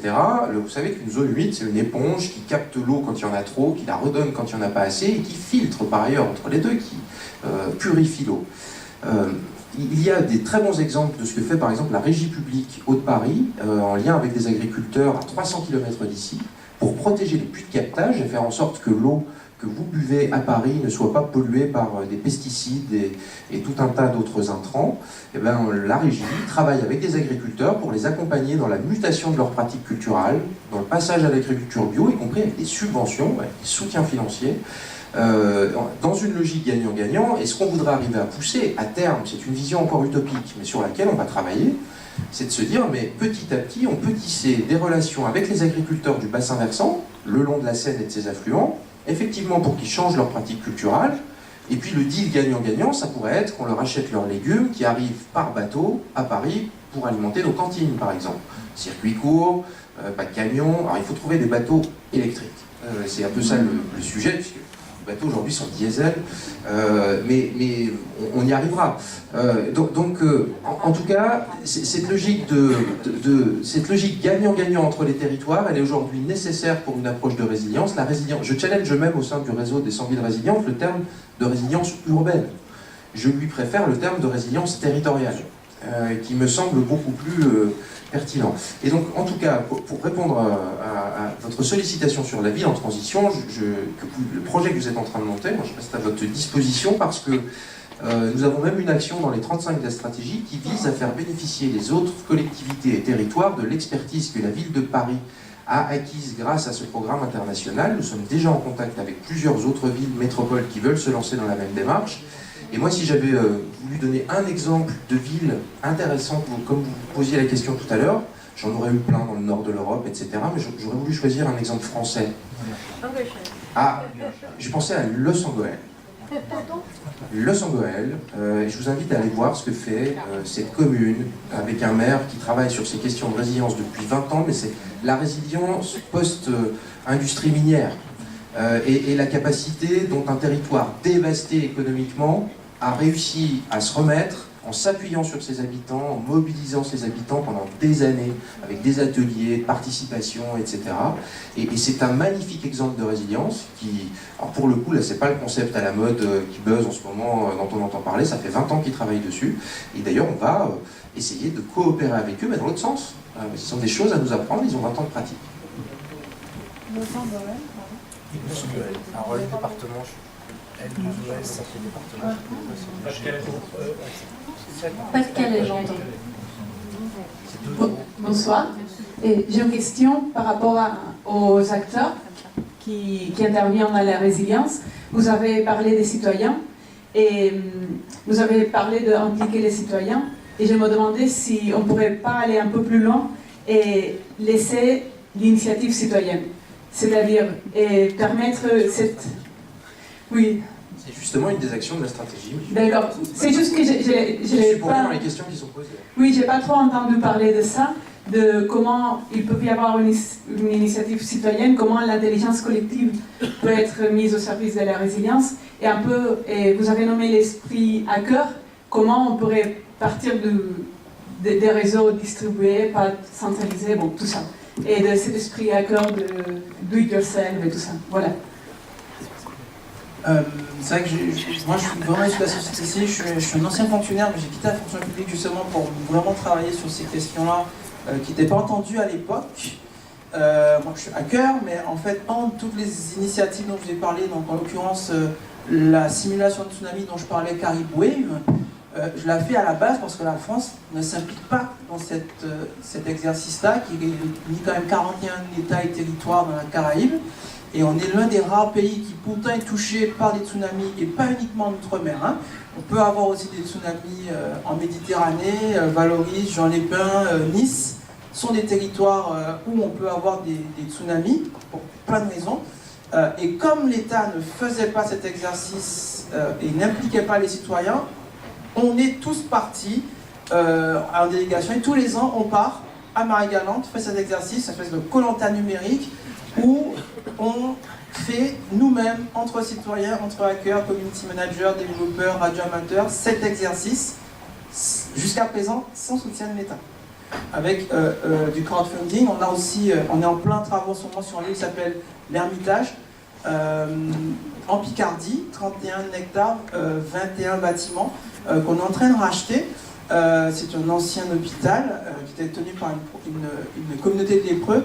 Et pour nous, c'est un lieu où on travaille sur ces questions de rénovation urbaine, d'agroécologie, de hacking, de résilience. On a une dizaine d'hectares de bois. Et ça répond un peu à la question du monsieur tout à l'heure sur les territoires ruraux. On est à 1 heure de Paris, 1h15 de Paris. Et pour nous, c'est vraiment un laboratoire. On essaie à notre échelle, en tant que citoyen, de reproduire un peu une mini-ville sur ce territoire d'Autrèche. C'est une petite commune rurale de 700 habitants, avec sans opposition entre les nouvelles technologies, l'agriculture, l'écologie. On travaille vraiment de concert sur tous ces domaines-là pour justement avoir un territoire expérimental qui permette derrière de transmettre ces savoirs scientifiques et techniques. Ce sont des personnes qui ont les mêmes préoccupations que nous, qui s'inquiètent de la nourriture et de l'utilisation des réseaux numériques pour pouvoir être résilients. Je parle toujours de ces initiatives purement 100% citoyennes, même si aujourd'hui, après Irma, après Maria, je vous garantis que les coups de téléphone que j'avais avant, où des grands comptes et des fondations me disaient que ce n'était pas leur problème, c'est un problème de l'État, aujourd'hui, se rendent compte que ce sont leurs clients, que ce sont leurs salariés qui sont impactés par ces crises-là, et que pas de salariés, pas de citoyens, pas de clients, pas de business. Il y a un mot sur les initiatives habitantes. Donc vous verrez, si vous allez voir sur ce document, qui est quand même un document voté, donc c'est des actions qui vont être mises en œuvre, avec plus ou moins de difficultés, mais elles vont être mises en œuvre. Il y a une action par exemple qui propose de faciliter l'occupation de l'espace et des lieux publics par les habitants, pour leurs propres initiatives. Avec l'idée que, de toute façon, la société civile est déjà pleine d'initiatives sur toutes ces questions de résilience dont on parle depuis 1 heure et demie. Qu'il s'agisse de la lutte contre la pollution, de la végétalisation, du lien social, etc. Il y a une tonne de collectifs habitants, d'associations de quartiers, de start-up, qui aujourd'hui développent déjà des solutions. Et la résilience, c'est aussi la logique d'une collectivité, d'une puissance publique qui devient peut-être un peu plus autorisante au lieu d'être régulatrice. C'est un enjeu, ça aussi. Elle sera toujours régulatrice. Et il faut aussi de la régulation pour garantir la résilience. Mais cette logique de dire, plutôt que de faire des appels à projets où la force publique dit vous avez le droit d'avoir des initiatives, mais dans cette case, cette case, cette case et cette case, on dit on va créer un cadre réglementaire, par exemple l'occupation de l'espace public, plutôt que de faire 3 formulaires, d'attendre 15 jours, d'en faire un à l'État, un à la ville pour pouvoir organiser quelque chose avec ses voisins sur l'espace public. On va essayer d'avoir une petite interface toute simple qui soit je réserve mon bout de place pour tenir une table et parler de mon asso avec les habitants qui passent. Voilà, c'est des choses très simples, là encore, mais faciliter la vie aux gens pour que ces initiatives puissent émerger. C'est pas facile, mais je pense que c'est un enjeu extrêmement fort. On réfléchit aussi à la possibilité, notamment avec les hackers bienveillants, de créer, de nourrir une cartographie participative des enjeux de résilience, alimentée par les gens. Alors aussi par les institutions, par les pouvoirs publics, mais aussi par tous les habitants. Je crois que tu dis souvent, Gaël, que tout le monde devrait être hacker. On l'est tous un peu. Et donc en tout cas, c'est vraiment dans l'esprit de considérer qu'il faut faire confiance aux habitants pour qu'eux-mêmes mettent en œuvre des solutions. Le meilleur exemple qu'on puisse donner, c'est une autre action qui est dans la stratégie, je m'arrête là. Le budget participatif de la ville de Paris. Vous avez peut-être déjà entendu parler parce qu'il est assez exceptionnel. Il est assez exceptionnel par rapport aux autres budgets participatifs dans sa nouvelle version. C'est quand même 100 millions d'euros par an pour lesquels, alors au départ, la ville disait on a X projets, habitants choisissez ceux que vous préférez, donc les habitants votaient, et puis du coup c'était ceux qui avaient le plus de votes qui étaient mis en œuvre par la suite. Et depuis 2 ans, on est sur un autre dispositif où ce sont les habitants qui proposent les projets et qui disent moi je propose la végétalisation du mur en bas de ma rue, la création d'un petit square ici, et derrière ce sont les services municipaux qui instruisent, et c'est une sacrée révolution aussi, parce que là c'est l'habitant qui commande directement le travail des services municipaux. L'étape d'après qu'on propose dans la stratégie, les habitants font eux-mêmes les projets. Ils prennent la pioche, l'appellent, et ils proposent, la ville finance, mais ils font. Parce que derrière, c'est quand même, tous ces nouveaux projets, c'est quand même des agents municipaux, donc à terme des impôts, qui le font. Et il y a plein d'habitants qui sont tout à fait prêts à mettre la main à la pâte et à faire eux-mêmes. Et donc on veut aussi donner la possibilité, c'est pas du tout une obligation, aux habitants de réaliser eux-mêmes les projets qu'ils souhaitent pour leur quartier. C'est une des actions de la stratégie. permettre un tout petit point, je voulais juste rappeler que les habitants peuvent être aussi des salariés et que le monde de l'entreprise est aussi un monde qui permet ce lien par construction entre entreprises, entre habitants et citoyens, donc entre action de territoire et action d'acteurs économiques. Et je pense que c'est important sur les questions de résilience de se poser aussi les questions de formation éclairée. N'oublions pas que les problèmes de maintenance, par exemple, les entreprises sont des problèmes qui vont être de plus en plus importants. On avait discuté avec le patron de la maintenance de la RATP, par exemple, qui est confronté à avec l'évolution numérique des métiers et avec les attentes des citoyens qui sont de plus en plus exigeantes et avec les risques dont Sébastien longuement parlé depuis tout à l'heure. On a besoin de créer, de réhabiliter les métiers de la maintenance, de réhabiliter la culture du risque au sein des entreprises, mais les salariés des entreprises sont des acteurs fondamentaux, ils sont aussi des habitants des territoires dont on parle, et cette synergie habitants-salariés, elle est, à mon avis, un levier important pour créer ce tissu de culture commune en matière de résilience, qu'il s'agisse des champs de la ville durable, on va dire, ou de la résistance, de la résilience au choc dont on a parlé tout à l'heure. Donc voilà, je voulais faire ce retour spécifique sur le monde des salariés qui peuvent être une cible sur ces questions de formation. Bonsoir. En fait, a priori, on ne peut pas dissocier ville résiliente des nouvelles technologies. Et moi, je vois trois enjeux. En fait, je voulais savoir comment vous y avez éventuellement répondu, notamment à Paris. Il y a d'abord la problématique de la fracture numérique, parce que pour ne pas laisser toute une partie de la population, notamment, je pense notamment aux seniors qui ne sont pas du tout nés avec ces nouveaux outils, et qui sont des fois un petit peu largués, ne serait-ce que tout bêtement pour déclarer ses impôts. Moi, j'ai rencontré des personnes âgées qui avaient beaucoup de mal. Ensuite, il y a aussi la problématique des données, de la sécurité des données, parce que forcément, qui dit numérique dit aussi data, et qu'est-ce qu'on en fait, avec aussi toute la consommation d'énergie que ça peut générer, les serveurs. Est-ce que vous incluez, par exemple, une approche circulaire de la gestion des serveurs? Je sais que dans le 13e, il y a une piscine qui est chauffée par les serveurs notamment, donc il y a des choses qui se font. Et voilà, merci. Reste sujet. Qui commence?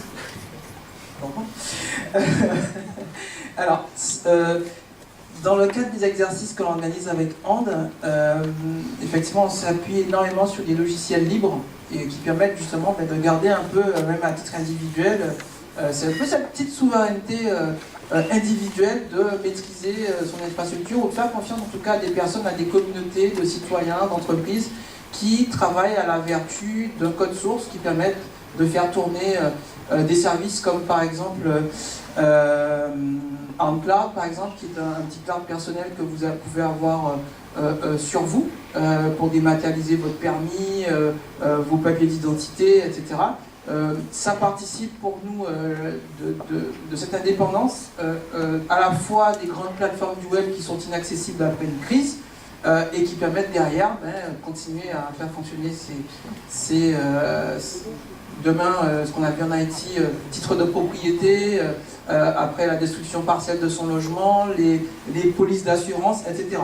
Donc ça, la dématérialisation, pour nous, elle passe aussi par la maîtrise de ces données personnelles hébergées ou auto-hébergées, même si ce n'est pas à la portée de tout le monde, et ça on le reconnaît. Cette e-inclusion, c'est aussi expliquer aux personnes qu'après une crise, le numérique jouera aussi un rôle dans leur capacité à retrouver une vie normale et profiter de ce moment-là pour transmettre ces savoirs-là. D'ailleurs, l'objectif, c'est aussi d'apprendre aux gens à rétablir les réseaux eux-mêmes qui relient une partie ou une autre de la ville. C'est ce que je fais en ce moment à Saint-Martin avec les équipes qu'on a formées. Ces personnes ont été les premières sur le terrain à rétablir les communications. Parce qu'elles ont été formées pendant 3 ans à faire ça. Je porte une pucelle à la poitrine, qui est une pucelle militaire, celle de l'escadre aérienne de commandement et de conduite projetable. On conçoit les 600 geeks de l'armée de l'air chargés justement de projeter les réseaux de l'armée de l'air n'importe où dans le monde. Et ce lien civil-militaire, on a beaucoup parlé des citoyens, mais les militaires sont souvent les premières personnes sollicitées en cas de crise. Cette inclusion aujourd'hui passe par la création d'une association sur la base aérienne qui m'héberge pour acculturer aussi ces soldats à ces nouveaux enjeux du numérique où des civils aussi peuvent venir se former. La technologie ne se suffit pas elle-même, on a besoin, ce que je disais, d'hommes et de femmes qui, quelle que soit leur société dans laquelle ils évoluent ou les associations, continuent de transmettre ces savoirs-là en utilisant, c'est ce que je fais, le cheval de Troie de la crise pour transmettre ces savoirs-là. Peut-être un complément, moi comme je disais tout à l'heure, en tout cas dans le travail qui a été mené pour la stratégie de résilience à Paris, le digital et le numérique ont occupé une place importante, mais juste leur place. C'est-à-dire c'est un outil, c'est pas un objectif, c'est pas une fin en soi, c'est un outil parmi plein d'autres. Le sujet c'est quand même le numérique, pourquoi faire, pour aller vers quoi. Et donc ça a été important pour nous de considérer que ce n'était pas l'alpha et l'oméga et qu'il ne fallait pas être smart pour être smart et qu'il fallait être smart quand c'est vraiment utile d'être smart et uniquement quand c'est vraiment utile. Notamment parce qu'il y a les questions que vous évoquez de fracture numérique qui sont réelles, il y a la vulnérabilité qu'on évoquait tout à l'heure par rapport à l'électricité face aux crises, etc. etc. La deuxième chose sur la protection des données, c'est peut-être un des très rares sujets sur lequel je suis encore en débat avec Gaël Musquet sur les logiques d'open data, etc. Il faut encore qu'on discute pour qu'il arrive à me convaincre que l'open data est absolument sûr dans le contexte dans lequel on vit aujourd'hui, etc. Voilà, donc c'est aussi, je pense, un sujet. Et puis plus globalement, sur ce que vous évoquiez sur les consommations d'énergie, c'est fondamental. C'est absolument fondamental, aussi bien sur la question de la mobilisation des nouveaux outils, etc., mais par exemple que sur la question du développement de la mobilité électrique. On présente aujourd'hui le véhicule électrique comme l'alpha et l'oméga, climat, pollution de l'air, ce qui n'est pas tout à fait vrai d'ailleurs, puisqu'un véhicule électrique produit encore 45% de particules fines avec ses pneus et ses freins. Donc on a réglé que la moitié du problème si on transforme tous les véhicules à essence en véhicules électriques, en tout cas pour la pollution de l'air.